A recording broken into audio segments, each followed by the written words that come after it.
नमस्कार, स्वागत है आप सबका आपके अपने चैनल चार भुजाई मित्र पर। अगर आप भी ओबीसी कास्ट से बिलोंग करते हैं और आप अपना जाति प्रमाण पत्र बनवाना चाहते हैं तो वो किस प्रकार बनवा सकते हैं वो पूरा आज के वीडियो में हम देखेंगे। और यहाँ पर हम इसके साथ में क्या डॉक्यूमेंट अटैच करने वो सारी डिटेल्स भी देखेंगे। और अगर आपके कोई समस्या आ रही हो तो आप ज़रूर कमेंट करें, हम आपकी हेल्प करने की ज़रूर कोशिश करेंगे। तो यहाँ पर आप देखें तो जाति प्रमाण पत्र के लिए आपको ई मित्र से ये 5 पेज का जो ऑफलाइन फॉर्म है वो आपको ले लेना है। और इसके साथ में क्या डॉक्यूमेंट अटैच करने हैं वो पूरा मैं इस वीडियो में आपके साथ में जानकारी शेयर करूंगा। तो सबसे पहले इस फॉर्म को फिलअप कैसे करना है वो पूरी जानकारी हम देख लेते हैं।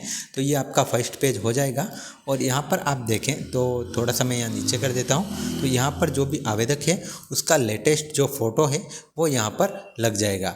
उसके बाद में आप देखें तो यहाँ पर उसके जो जन आधार नंबर है वो लिख देंगे और उसका पूरा नाम यहाँ पर लिख देंगे। इसके बाद में उसकी जो डेट ऑफ बर्थ है वो आपकी यहाँ पर आ जाएगी। पूरा जो एड्रेस है वो यहाँ आ जाएगा।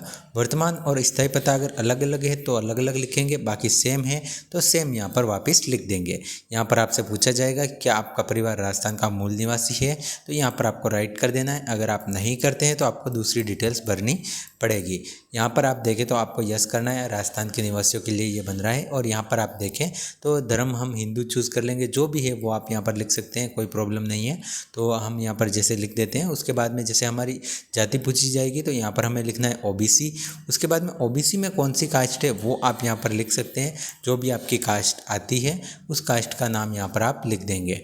उसके बाद में आप देखें उपजीविका वर्ग आप अगर आपके पास आपको पता है तो ठीक, बाकी आप इसे खाली छोड़ सकते हैं। उसके बाद में आप देखें यहाँ पर आप राज्य के लिए अप्लाई करते तो इस वाले राइट पर हम इसको हम राइट कर देंगे, सॉरी।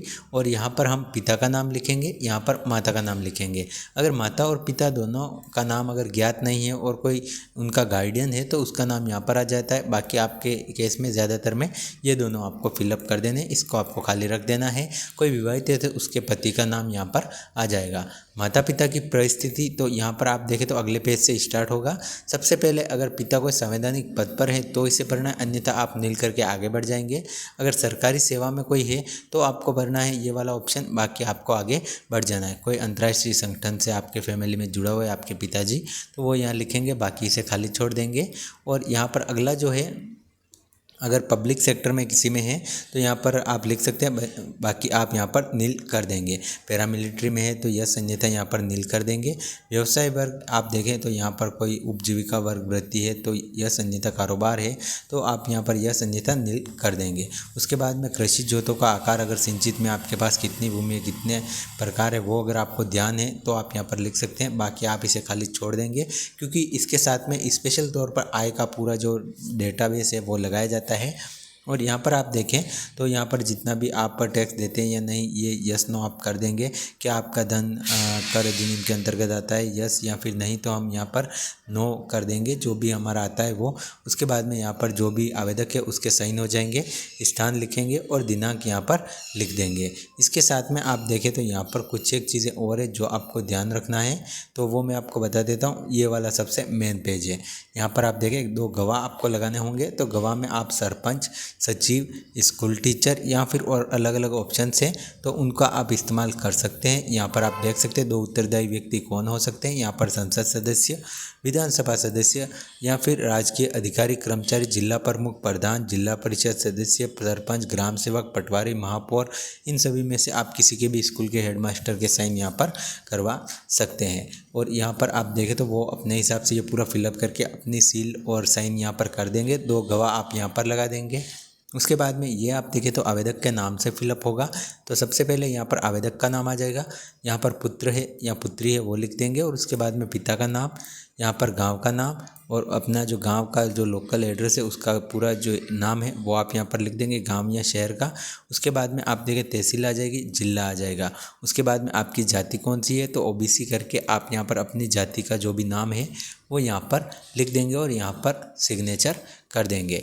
इसके बाद में जो पटवारी साहब हैं उनसे आपको कांटेक्ट करना है, वो यहाँ पर अपनी सील छाप यहाँ पर कंप्लीट कर देंगे। इसके साथ में आप देखें एक चीज़, आपको जब ये फॉर्म कंप्लीट हो जाता है और जब आप ई मित्र पर जमा करवाने जाते हैं तो इसमें आपको कुछ डॉक्यूमेंट्स आपको साथ में ले जाने होते हैं। तो चलिए डॉक्यूमेंट्स के बारे में देख लेते हैं। जैसे आपका ये पूरा फॉर्म कंप्लीट होता है, पूरा फिलअप होके इसके साथ में आपको 4 पेज का आय प्रमाण पत्र लगाना होता है। तो वो आपके फैमिली में जो भी मुखिया है उसके नाम से बन जाता है, जो भी इनकम कमा रहा है उसके नाम से। उसके बाद में आप देखें, आपको अपना जो मूल निवास प्रमाण पत्र है वो इसमें आपको अनिवार्य तौर पे ऐड करना होता है। इसके साथ में आपको अपना खुद का आधार कार्ड ऐड करना है। आपके पिताजी का जो आधार कार्ड है वो यहाँ पर फोटोकॉपी के रूप में लगाना होता है। पिताजी का जो वोटर ID कार्ड है वो आप यहाँ पर देंगे। इसके साथ में आप देखें 10 साल पुराना वोटर ID कार्ड यहाँ पर आप लगाएंगे, जिससे कि 10 साल पुराना दस्तावेज के रूप में आपका काम आ जाएगा। अगर वोटर ID नहीं है तो आप ड्राइविंग लाइसेंस का इस्तेमाल कर सकते हैं। इसके साथ में आप देखें तो आपको अपनी जो जमाबंदी है, जो अपने नकल है वो आपको साथ में ऐड करनी है। उसके साथ में राशन कार्ड की फ़ोटोकॉपी आपको यहाँ पर लगानी है और जन आधार की फ़ोटोकॉपी आपको लगा देनी है। इन सभी दस्तावेज़ों की फ़ोटोकॉपी आप लगाएंगे तो लगभग आपके 15 से 16 पेज आपके हो जाएंगे। और ये सारे दस्तावेज आपको लेके जाना है ई मित्र पर और वहाँ पर इस फॉर्म को ऑनलाइन अप्लाई करवा देना है। उसके बाद में जैसे आपका ऑनलाइन एप्लीकेशन कंप्लीट होता है और आपको लगभग 7 से 8 दिन में आपका जो जाति प्रमाण पत्र है वो आपको मिल जाएगा। अगर आप जाति प्रमाण पत्र अप्लाई करने जाते हैं, कुछ चीज़ें आपको ध्यान देनी है। सबसे पहले आपके जन आधार में मोबाइल नंबर जुड़े हुए होना अनिवार्य, अगर नहीं है तो वो आपको जुड़वा लेने हैं, तभी आपका काम होगा। बाकी वहाँ पर OTP नहीं आएगा। इसके अलावा आपको अपने जन आधार में eKYC अपनी कंप्लीट करवा लेनी है, ताकि अपना जो फ़ोटो है वो लेटेस्ट आए और उसके साथ में आपके जो नाम की जो डिटेल है वो आपकी सही से आए और उसमें किसी प्रकार की कोई मिस्टेक ना आए। बाकी आप जब ऑनलाइन फॉर्म करते हैं तब आपको सारी जो जानकारी है वो आपको क्रॉस चेक कर लेनी है, ताकि बाद में आपको किसी टाइप की कोई दिक्कत ना रहे। तो इस तरह से आप भी अपना जाति प्रमाण पत्र बनवा सकते हैं। काफ़ी आसान प्रोसेस है और उम्मीद करूंगा मैंने आपको ज़रूर पूरे वीडियो में आपको ये प्रोसेस समझाया, आपको ज़रूर समझ में आई होगी। अगर आपको वीडियो पसंद आए हो चैनल को सब्सक्राइब ज़रूर करें और हमारे चैनल पर आपको और भी ई मित्र से जुड़े वीडियोज़ देखने को मिलते रहते हैं, तो आप ज़रूर चैनल को सब्सक्राइब करके ज़रूर सपोर्ट करें। इसके अलावा आपके मन में और कोई सवाल है, आप कोई और जैसे आपका जन आधार कार्ड बनाना है, राशन कार्ड बनाना है या कुछ भी काम है जो ई मित्र से रिलेटेड है और आपका उसके लेकर कुछ सवाल है, तो वो आप ज़रूर कमेंट करें, मैं आपकी हेल्प करने की पूरी कोशिश करूँगा। बाकी चैनल को आप एक बार पूरा विजिट ज़रूर करें, जिसमें आपको जो ये मैंने आय प्रमाण पत्र बताया है वो कैसे भरना है उसका वीडियो भी हमारे चैनल पर अवेलेबल है। आप कहेंगे तो मैं ज़रूर आपको अवेलेबल करवा दूँगा। डॉक्यूमेंट जो आपका डिस्क्रिप्शन है उसमें, और उसके अलावा आई बटन में भी आपको वीडियो देखने को मिल जाएगा। बाकी आप देखें तो ये छोटा सा वीडियो था जिससे कि आपकी ज़रूर हेल्प हुई होगी। मिलते हैं नेक्स्ट वीडियो में। और एक चीज़ मैं आपको और क्लियर करना चाहूँगा कि अगर आपके पास ज़मीन की जमाबंदी नहीं है तो उसकी जगह आप जो अपने घर का पट्टा है, जो आपके घर का जो पट्टा आप जारी करती है सरकार के द्वारा, आपको मिलता है पंचायत के द्वारा ग्रामीण इलाकों में, तो उसका इस्तेमाल आप कर सकते हैं। उससे भी आपका काम हो जाएगा और उससे भी आपका जो जाति प्रमाण पत्र है वो बन जाएगा। तो काफ़ी आसान प्रोसेस है। अपना जाति प्रमाण पत्र लेटेस्ट ज़रूर बनवाएं।